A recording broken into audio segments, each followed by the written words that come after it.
Being an anti-war activist in Russia is dangerous. Almost all have been jailed or forced out of the country. But some refuse to stay silent. I understand I'm not the only one against the war, but we are silent and we are afraid. Vitaly's sign says no to war in Russian, but he's actually replaced the first two letters of the word war for asterisks. And that's because there's new legislation here in Russia that actually makes it illegal to call this war a war or an invasion. And doing so could land you in prison. Vitaly has gone out to protest in the town of Smolensk every day since the war began. He says he wants others to join him. This is what we need to work on, overcoming the fear.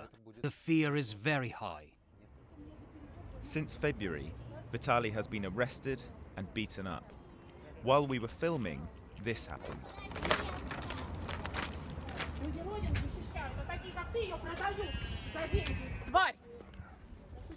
Vitaly has somehow managed to avoid prison so far.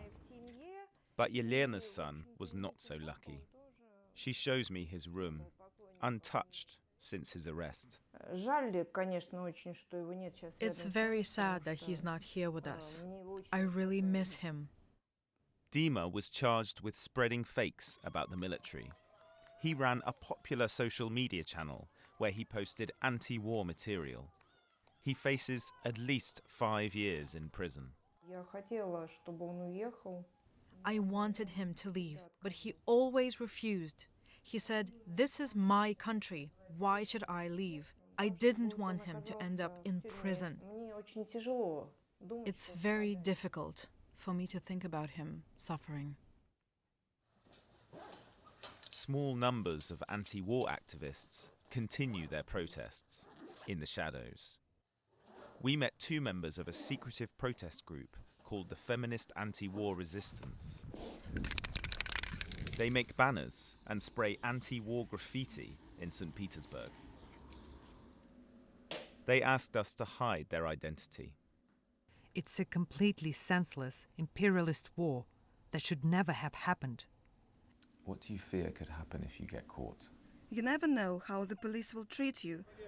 They use tasers and batons, and then you might get tortured in the police station. The authorities deny activists are persecuted and claim the majority of Russians support the military operation in Ukraine. But as the conflict drags on, the Kremlin will be nervous about the potential for more dissent. Will Vernon, BBC News, Russia.